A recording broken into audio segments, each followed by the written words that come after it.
You ever scroll through the news and just get this feeling that it's actively making our world more divided, more dangerous?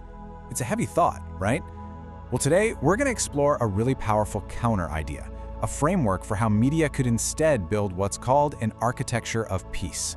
We're digging into a major statement from the Universal Peace Federation to see just how that might work. In this quote, it just cuts right through all the noise. You know, we get so bogged down in debates about the tech, about AI, algorithms, the next big thing, but this statement argues we're totally missing the point. The real question isn't about what the tech can do, it's a moral one. It's about what we, as a society, actually value. And let's be clear, this is not just some abstract philosophical debate. The urgency here is very, very real. It's rooted in the overlapping crises that are pushing our world to a genuine breaking point. Now, what's so wild about this is how these things are all tangled together. You've got war and environmental stress creating this massive instability. And then, at the exact same moment, the AI and the media systems that shape how we even understand these crises are accelerating completely beyond our control.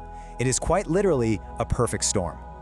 So right in the middle of this perfect storm, what is the media's job? Is it just supposed to be a mirror, reflecting all the chaos back at us? Or does it have a choice?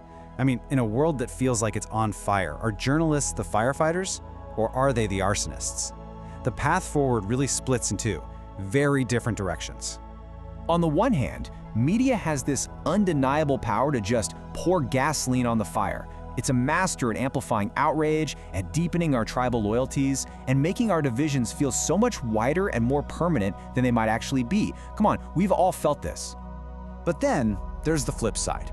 It can be a force for bringing us together. It can build bridges, it can foster real understanding, and give us that shared perspective we need to resist being pulled apart. And that potential, well, that's what we're here to explore today. Okay, so the big question is, how do we get onto that more constructive path?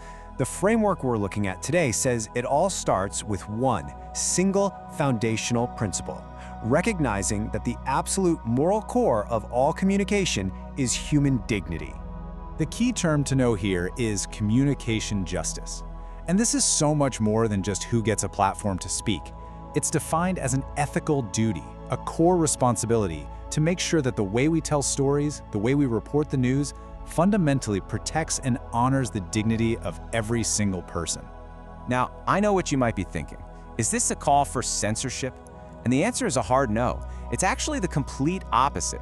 The argument here is that a society can't stay free if its public square is just polluted with manipulation and outrage that's been engineered to keep us angry.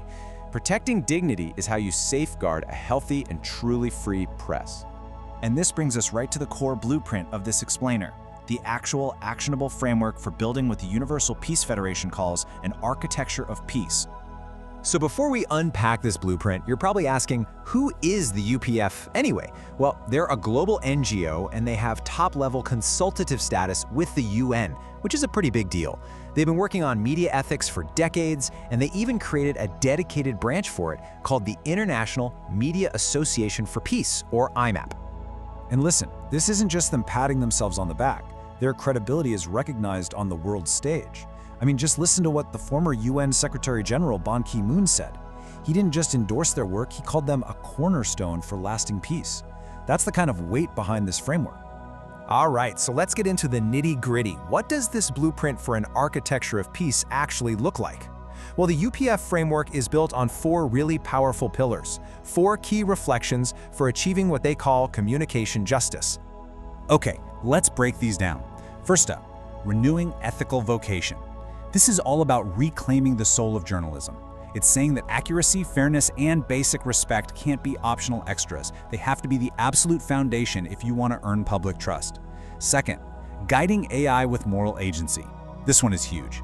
It's about staring down artificial intelligence and saying, nope, technology doesn't lead, humans do. It demands that our ethics and our values guide AI with public accountability before we let algorithms just dictate our reality. Third, centering media literacy. Okay, this one's on all of us. It's about arming every citizen with the critical thinking to tell the difference between real reporting and cynical manipulation, between genuine dialogue and outrage that's just engineered to keep us clicking. And finally, number 4, fostering inclusive narratives. This is about breaking out of our echo chambers. It's a call to tell bigger, more complex stories that expand our moral imagination instead of just reinforcing the same tired old stereotypes that drive us apart.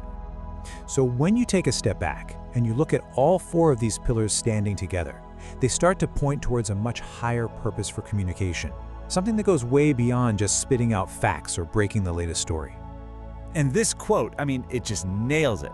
The goal isn't to win an argument, it's not to dominate the conversation, it's to build relationships. Think about that. It reframes the entire purpose of media from being a contest to being a connection. That is a profound shift in perspective. So here's the bottom line. When it's guided by these kinds of values, media becomes a form of public service.